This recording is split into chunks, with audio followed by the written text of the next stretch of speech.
was there ever a time in your life where you felt like, this is where I wanted to go, or this is where I want to go? At the time, did you even know that was you having a vision for your life? Honestly, I would say the one vision I always had for my life was to be independent. Okay. Yeah, so whatever it took for me to get there, I was going to do it. Absolutely.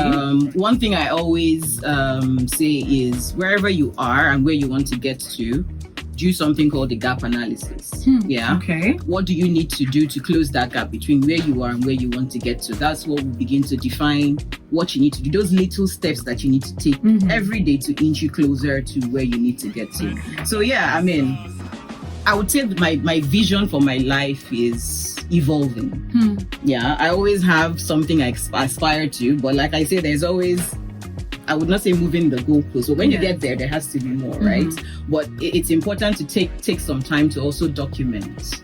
I think the first time I really documented a vision for my career was when I was applying for my MBA. Interestingly, yeah. Okay. So I would say up until then, I mean, that was one time I kind of took a stop and then looked at where I was at that point, and then looked at what I wanted to do in the next couple of years. I mean, you get those standard questions when you're applying for your MBA. Absolutely. What are your long-term vision, short-term goals, 2 to 5 years? So that was one where I actually had to sit down and document and really think about my journey so far, and then document why I was actually going for an MBA, what I wanted to get out of it.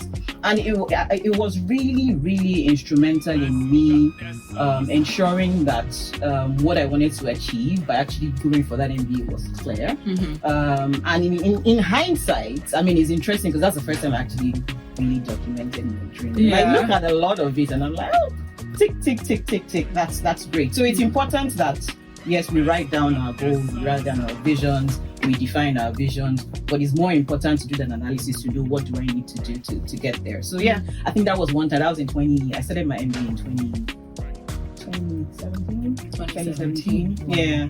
And that was when I really sat down and, took stock of my life so far and say, okay, now from here on, what next? What do I want to do? What do I want to achieve? And it's really been interesting going back to that application and seeing the things that have evolved and seeing the things that have ticked off that checkbox.